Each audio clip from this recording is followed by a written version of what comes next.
Hello and welcome to my channel Ancient Vedic Astrology. I am your astro friend Jyotish Guru Sri Indrajit. आज हम बात करेंगे राहु के विषय में। राहु एक ऐसा प्लैनेट है जो आपको आईआईटी जैसे इंस्टीट्यूट से एडमिशन लेने में मदद कर सकता है।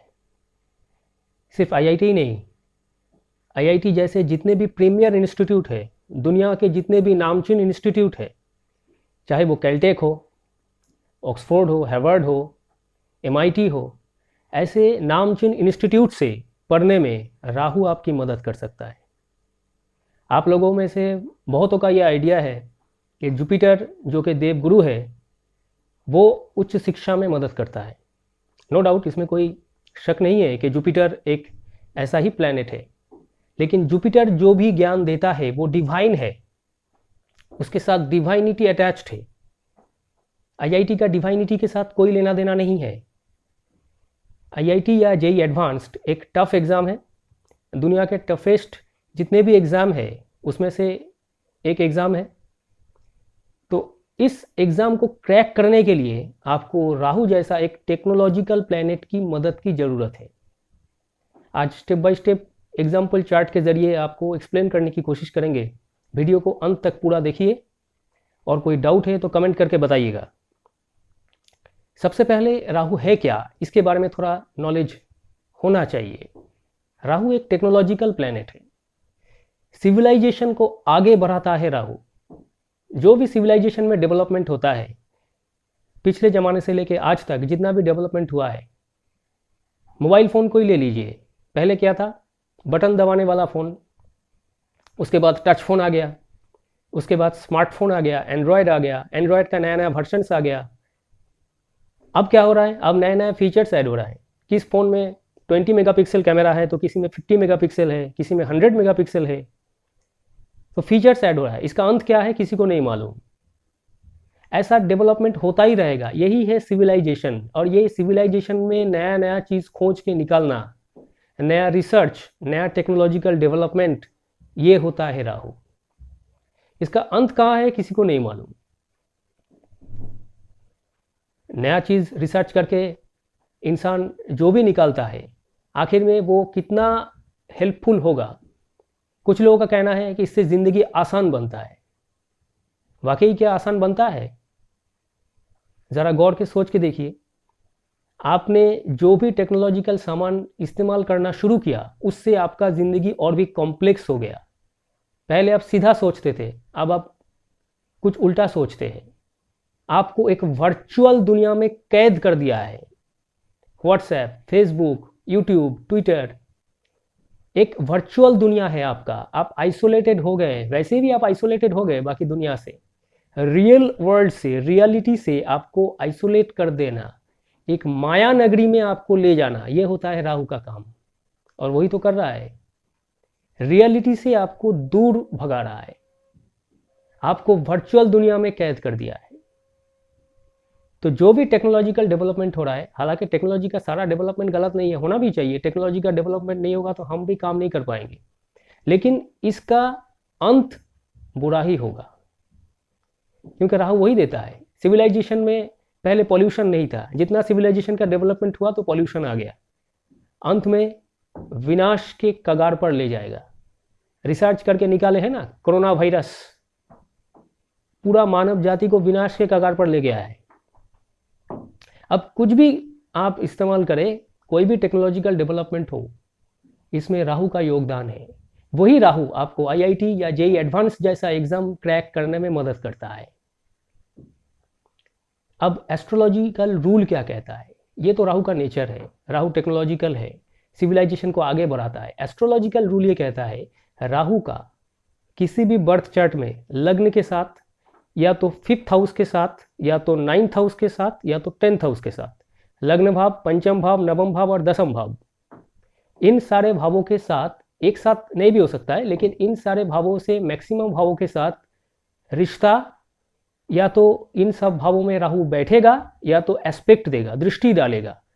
तो इन सब भावों के जो पति है, जो लॉर्ड है, लग्नपति, पंचमपति, नवम और दसम पति के साथ लॉर्डों के साथ अगर कोई रिश्ता राहु बनाता है या उन सब भावों में राहु बैठता है या एस्पेक्ट देता है तो आदमी टेक्नोलॉजिकल डिग्री हासिल करता है और आईआईटी जैसा टफ एग्जाम क्रैक कर लेता है।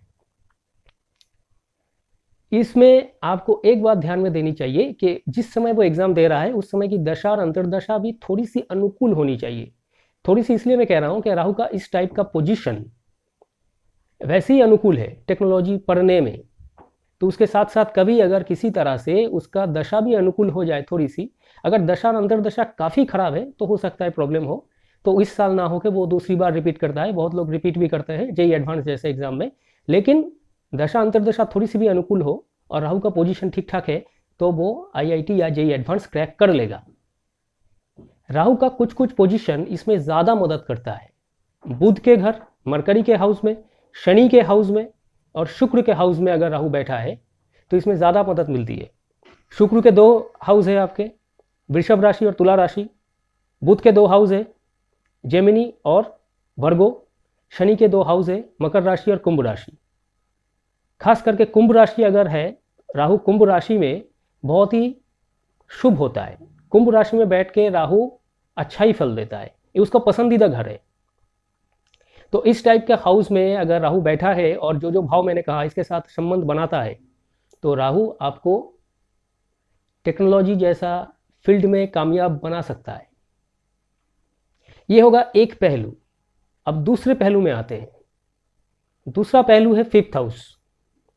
आपको अगर जेई एडवांस आईआईटी क्रैक करना है या टफ कोई टेक्नोलॉजिकल एग्जाम क्रैक करना है, आपको अपना 5th हाउस चेक करना है। बर्थ चार्ट में 5th हाउस, 5th हाउस का एफ्लिक्टेड होना, 5th हाउस के जो लॉर्ड है, 5th जो लॉर्ड है आपके चार्ट में, उस प्लैनेट का पीड़ित होना, कमजोर होना, एफ्लिक्टेड होना, 5th हाउस का एफ्लिक्टेड होना, पीड़ित हो जाना एक्स्ट्रा मदद देता है। अब 5th हाउस होता क्या है? पूर्व जन्म का पुण्य, जो भी आप पिछले जन्म में अच्छे काम किए थे वो 5th हाउस में आके स्टोर होता है। अच्छे कामों का फल, आपके पूर्व जन्म का पुण्य। तो पूर्व जन्म का पुण्य अगर खराब हो जाए, अच्छे कामों का जो फल है वो अगर विनाश हो जाए, कम पड़ जाए या वो पीड़ित हो जाए तो आपको जेई एडवांस या आईआईटी क्रैक करने में मदद मिलेगी। अजीब है ना? एस्ट्रोलॉजी ऐसा ही लॉजिकल है। 5th हाउस एक्चुअली होता क्या है समझने की कोशिश कीजिए। 5th हाउस होता है एक डिवाइन हाउस। आपकी अंतरात्मा को वो जगाता है, आपको ये सोचने पर मजबूर कर देता है आप दुनिया में क्यों आए और क्यों चले जाएंगे। ये आपको सोचने पे मजबूर कर देता है, आपको सोचने पे वो ये मजबूर कर देता है कि आखिर में इस दुनिया में जो भी हम सीख रहे हैं इसका अंत क्या है। 5th house is related to divinity, इसीलिए वो पूर्व जन्म का पुण्य कहलाता है। तो यही 5th हाउस आपको आईआईटी जैसा एग्जामिनेशन क्रैक करने में मदद क्यों करेगा? क्योंकि आईआईटी में लोग जाके क्या करते हैं? विदेशों में जाते हैं, डॉलर कमाते हैं, पोजीशन, पावर, स्टेटस, ये सब कुछ मिलता है। उसको जो जो चाहिए, इंसान को जो जो चाहिए वो सब मिलता है, पैसा, रुपया, पोजीशन, स्टेटस। तो इंसान को जब ये सब मिलता है वो भगवान के बारे में थोड़ी सोचता है, डिवाइनिटी के बारे में थोड़ी सोचता है। जब वो मुश्किल में पड़ता है, जब उसकी ज़िंदगी में प्रॉब्लम आती है, तब वो सोचता है। ये होता है 5th हाउस। जो बड़े बड़े आप बाबाएँ या माताएँ टीवी में देखते हैं, इंटरनेट में देखते हैं, बड़े बड़े सोने के जेवरात पहन के घूमते हैं, विदेशी गाड़ियों में घूमते हैं, मर्सिडीज, टोयोटा लेक्सस जैसे गाड़ियों में घूमते हैं, पॉलिटिकल लीडर्स, फिल्म स्टार्स जाके उनके पैर पकड़ते हैं। इन बाबाओं के साथ आपको लगता है कि डिवाइनिटी का कोई लिंक है? क्या डिवाइनिटी वहाँ हो सकता है? भगवान का भाव भी नहीं है वहाँ पे, फिर भी लोग वहाँ जाते हैं एक ग्लैमर देखने के लिए, चकाचौंध देखने के लिए। तो इस 5th हाउस जो आपका इंटेलिजेंस का सुपर लेवल है, इंटेलिजेंस का वो सुपर लेवल अगर कमज़ोर पड़ जाए तो जागतिक जीवन में, इस दुनिया में इंसान जो जो चाहता है, पैसा, रुपया, ताकत, पोजीशन, पावर, स्टेटस, ये सब कुछ से मिलता है। 5th हाउस कमज़ोर पड़ने से ही उसको आईआईटी जैसा पोजीशन क्रैक करने में मदद मिलेगी, ये एग्ज़ाम क्रैक करने में मदद मिलेगी। फिफ्थ हाउस का एफ्लिक्टेड होना, फिफ्थ हाउस के लॉर्ड का पीड़ित होना। पूर्व जन्म का पुण्य कम होगा तभी जाके ये मिलेगा, पुण्य ज़्यादा रहेगा तो डिवाइनिटी की ओर चला जाएगा। अब हर कोई साधु सन्यासी तो नहीं बनेगा ना, और इसमें कोई बुराइयां भी नहीं है। अब चार्ट के जरिए एक्सप्लेन करने की कोशिश करेंगे जो मैंने कहा। सबसे पहले फर्स्ट चार्ट में आ जाइए, चार्ट नंबर 1। चार्ट नंबर 1 पे देखिए, लग्न क्या है? जेमिनाई, मिथुन लग्न है। लग्नपति बुध मरकरी यहाँ पे बैठा है मंगल के साथ।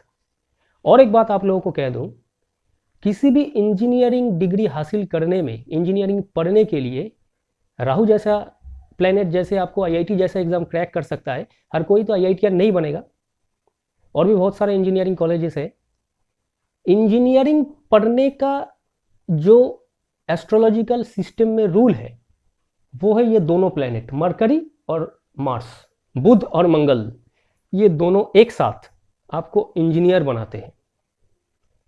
बुध और मंगल एक साथ आपको एक इंजीनियर बनाते हैं, चाहे वो आईआईटी से हो या ना हो। अब आगे बढ़ते हैं। लग्नपति बुध मंगल के साथ बैठे हैं, ये 5वां घर है, 5, 6 सप्तम भाव में बैठे हैं और लग्न को देख रहे हैं। राहु देखिए कहाँ बैठा है? तुला राशि में, शुक्र के घर में, और फिफ्थ हाउस में ही बैठा है। फिफ्थ हाउस को एफ्लिक्ट या पीड़ित करके राहु फिफ्थ हाउस में बैठा है। ये एक मेल चार्ट है, मेल चार्ट में राहु फिफ्थ हाउस में बैठा है लग्न के रेस्पेक्ट में। राहु जब फिफ्थ हाउस में बैठेगा, राहु का क्लॉकवाइज एस्पेक्ट होता है, दृष्टि होता है। वो अपने पोजीशन से 5 नंबर घर पे, 9 नंबर घर पे और 12th हाउस पे दृष्टि यानी एस्पेक्ट डालता है। तो यहाँ पे बैठा है तो 5 नंबर क्लॉकवाइज 1 2 3 4 5, तो लग्न पे एस्पेक्ट दे रहा है। 5 6 7 8 9, 9th एस्पेक्ट यहाँ पे पड़ रहा है राहु का, शुक्र और मून के ऊपर। शुक्र कौन है? फिफ्थ हाउस के स्वामी, तुला राशि का स्वामी। तो फिफ्थ हाउस में भी बैठा है, फिफ्थ हाउस के स्वामी को भी राहु दृष्टि यानी एस्पेक्ट दे रहा है। तो फिफ्थ हाउस और फिफ्थ हाउस के लॉर्ड को पीड़ित किया है राहु का दृष्टि से। राहु पाप ग्रह है, तो पाप ग्रह का दृष्टि दूसरे प्लैनेट को पीड़ित करता है। तो शुक्र पीड़ित हो गया, राहु तुला राशि में बैठे हैं। अब देखिए दसम भाव कौन सा है? ये है दसम भाव, 10th हाउस, मीन राशि। दशम भाव के स्वामी जुपिटर राहु का ऑपोजिट एस्पेक्ट में है, 7वां एस्पेक्ट। राहु ऑपोजिट एस्पेक्ट में जुपिटर को देख रहा है। जुपिटर दसम भाव के स्वामी है। तो जो मैंने कहा था लग्न भाव, पंचम भाव, नवम भाव, दसम भाव, या इन सब भावों के जो स्वामी है, जो लॉर्ड है, उनके साथ राहु का कोई रिश्ता, और पंचम भाव का पीड़ित होना। पंचम भाव तो पीड़ित है, पंचम भाव के पति यानी वेनस वो भी पीड़ित है। पंचम भाव में राहु खुद बैठा है, दसम भाव के स्वामी जुपिटर को देख रहा है, लग्न भाव को देख रहा है, नवम भाव को देख रहा है। और क्या चाहिए? ये आदमी आईआईटी से पढ़ चुका है, काफ़ी अच्छे रैंक से पढ़ चुका है, विदेशों में नौकरी किया है, अभी इस देश में मौजूद है, पैसा, पोजीशन, पावर, स्टेटस सब कुछ मिला है। अब आ जाते हैं चार्ट नंबर 2 पे। ये है आपका चार्ट नंबर 2, दूसरे चार्ट। इस चार्ट पे देखिए, ये है लग्न, मकर लग्न। मकर कैप्रिकॉर्न है लग्न। लग्न के दूसरे भाव में, सेकंड हाउस में राहु बैठा है। राहु अपना 5वां एस्पेक्ट क्लॉकवाइज कहाँ दे रहा है? राहु अपना 5वां एस्पेक्ट 10th हाउस में दे रहा है। तो 10th हाउस के साथ राहु का रिश्ता। लग्न के स्वामी है शनि। शनि कहाँ बैठा है? यहाँ पे। शनि अपना 3rd एस्पेक्ट 1 2 3 3rd एस्पेक्ट से राहु को देख रहा है। तो लग्न के भाव के पति के साथ राहु का रिश्ता हो गया। राहु 10th हाउस में एस्पेक्ट दे रहा है। 10th हाउस कौन सा है? तुला राशि। 10th हाउस के जो पति है, लॉर्ड है, वो है वेनस। वेनस कहाँ बैठा है? यहाँ पे 3rd हाउस में। अब राहु अपने क्लॉकवाइज द्वादश 12th जो एस्पेक्ट होता है राहु का क्लॉकवाइज, राहु का जो क्लॉकवाइज 12th एस्पेक्ट होता है, उस 12th एस्पेक्ट से राहु वेनस को भी देख रहा है। राहु 10th हाउस को भी देख रहा है, 10th हाउस के स्वामी वेनस को भी देख रहा है। और 5th हाउस देखिए, 1 2 3 4 5, ये है 5th हाउस, वृषभ राशि। ये है वृषभ राशि 5th हाउस। 5th हाउस में कौन बैठा है? जुपिटर और मार्स। तो 5th हाउस के स्वामी कौन है? वेनस। वृषभ राशि है। वेनस राहु के द्वादश 12th एस्पेक्ट से पीड़ित है, तो पंचम पति का पीड़ित हो जाना। और द्वादश पति, क्योंकि ये मकर लग्न है, तो द्वादश पति कौन हुआ? बृहस्पति। बृहस्पति पंचम भाव में बैठा है, जो पंचम भाव को फिर से एफ्लिक्टेड यानी पीड़ित कर रहा है। तो पंचम भाव भी पीड़ित है। लग्न के साथ राहु का रिश्ता है, क्योंकि लग्नपति शनि राहु को देख रहा है। राहु 10th हाउस को देख रहा है अपने 5वां एस्पेक्ट से। तो जो मैंने कहा, किसी ना तो किसी तरह से लग्न भाव, पंचम भाव, नवम और 10वें भाव के साथ, या इन सब भाव के जो लॉर्ड है उनके साथ राहु का पोजीशन या एस्पेक्ट, साथ साथ पंचम भाव का पीड़ित होना, ये आपको एक्स्ट्रा माइलेज देता है आईआईटी या जेईई एडवांस जैसा एग्जाम क्रैक करने में। दशा अंतर्दशा थोड़ा सा अनुकूल है, बस आप निश्चिंत रहिए। ज़रूर इसके साथ आपको मेहनत भी करनी पड़ेगी, क्योंकि कुछ किए बिना तो कुछ मिलता नहीं है इस दुनिया में। आप मेहनत कीजिए, कड़ी मेहनत कीजिए। आपके चार्ट में अगर इस तरीके का संयोग है तो आप ज़रूर आईआईटी या जेईई एडवांस क्रैक करेंगे। तो वीडियो अगर अच्छा लगा तो एक लाइक ज़रूर दीजिएगा। इससे थोड़ा सा भी अगर मदद मिले, ये वीडियो मैंने खासकर उन स्टूडेंटों के लिए बनाया है, उन स्टूडेंटों के पेरेंट्स या गार्जियन के लिए बनाया है जो लोग आईआईटी में घुसने का सपना देखते हैं, वहाँ पे पढ़ने का ख्वाब रखते हैं।